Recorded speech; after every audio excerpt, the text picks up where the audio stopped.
At the end of World War II, a series of tribunals were held in Nuremberg, Germany, for the prosecution of prominent members of the Nazi Party.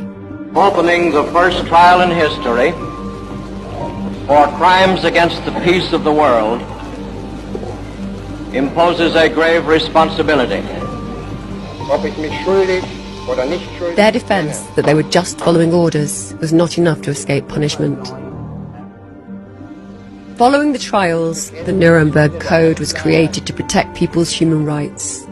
They include: voluntary consent is essential.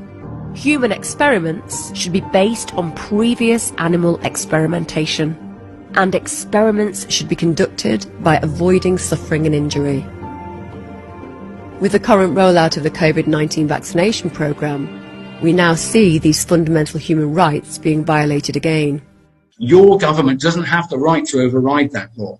So if people are saying you've got to, otherwise you can't go shopping, or you can't go to work or travel, take them to court. It's absolutely illegal, and no one should stand for it.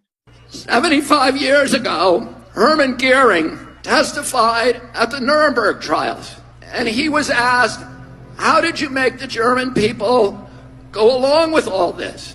And he said, it's an easy thing. It's not anything to do with Nazism. It has to do with human nature. The only thing a government needs to make people into slaves is fear. And if you can figure out something to make them scared, you can get them to do anything that you want. Governments love pandemics. They love pandemics for the same reason they love war. Because it gives them the ability to impose controls on the population that the population would otherwise never accept. And we're telling them today, you are not going to take away our freedoms, you are not going to poison our children. We are going to demand our democracy back. Thank you all very much for fighting.